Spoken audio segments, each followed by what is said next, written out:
I'm very moved right now, and it's a great honor to really be here tonight and be with all of you.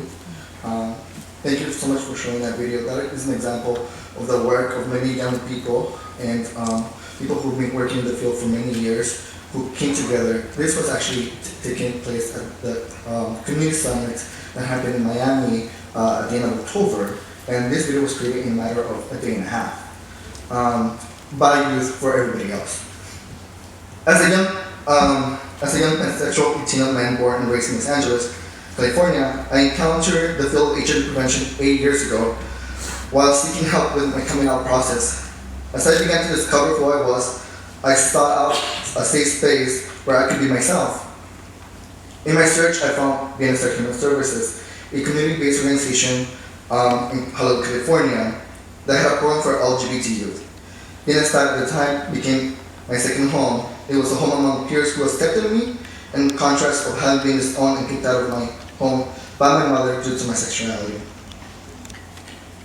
In order to have a more active role and continue spreading awareness among my peers, I became a volunteer for the Empowerment Project at an HIV prevention program for young gay men. I was offered my first job at BNSR as a health educator, and soon after I became a certified HIV counselor and tester. In my role, I was able to provide these services to the Latino community, especially young people. After about 2 years at the BNSR, I was hired to work at Children's Hospital, Los Angeles, the division of adolescent and young adult medicine, where I've been working for over 3 years now. I've encountered many young people with unique stories and similar disparities, like the ones that I went through, whom I've been able to support and also be inspired to continue my work in HIV. Before working in the field of HIV, I was not educated much about sexual health and much less about HIV/AIDS. Unfortunately, there are many young people in the community that do not have access to comprehensive sexual health education at their schools or homes.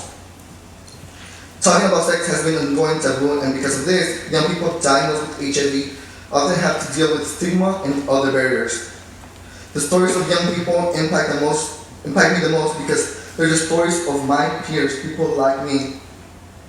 I've always been aware that it could have been me if I had not received enough information about sexual health. The fact that 1 in 4 new infections occur among young people ages 30 to 24, and that 87% of new infections occur among young men that have sex with men, remind me that my population remains the one most at risk. And sometimes it makes it seem like it becomes a matter of if. It's not a matter of if, but when. Working in the field has helped me understand my risk, my health disparities, and how everything's interconnected.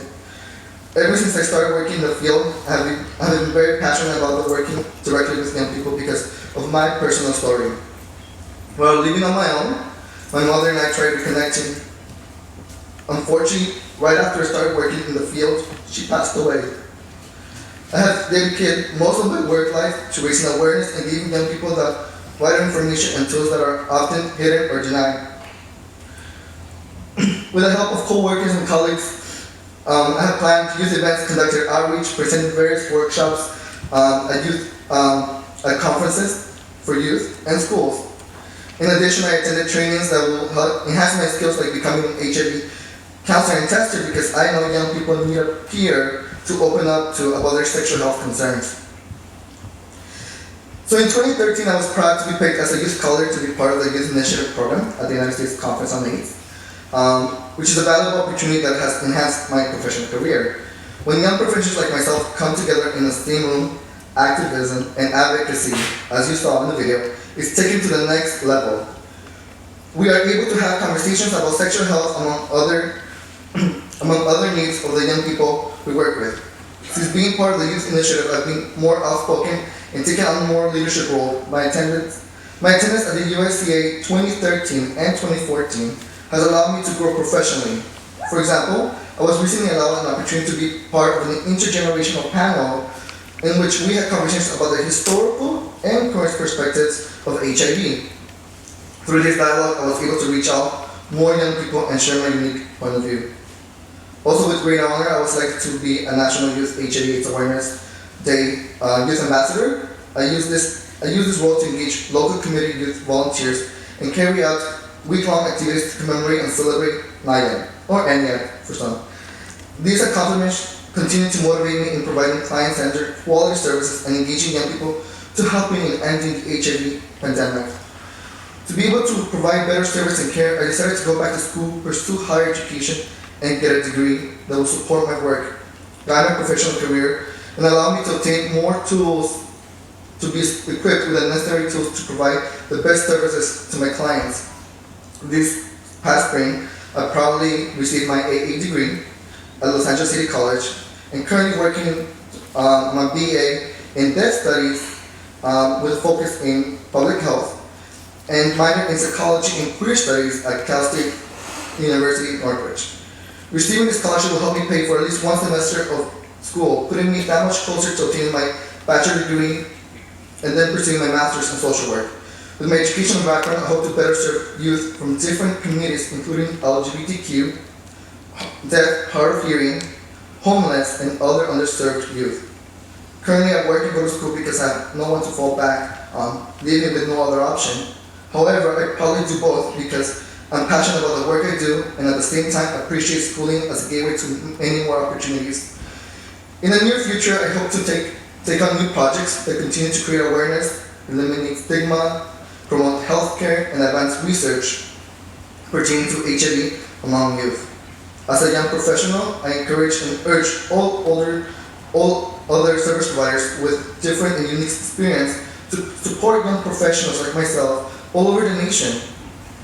It is important to build a bridge between all generations and use all our skills to support the past, current, and future generations. Sexual health, including HIV prevention, should be a priority for all youth. My mom used to say, "Hay solución para todo, menos para la muerte." I agree. There's a solution for everything, even for HIV, but we have to work together as a familia to see the change and achieve an AIDS-free generation. Thank you to Memorial Grove, the staff and board, especially John, Eric, and Steve. Thank you also to United Healthcare for sponsoring this scholarship and for letting me be part of your familia and supporting young students who are also passionate and working in the field of HIV.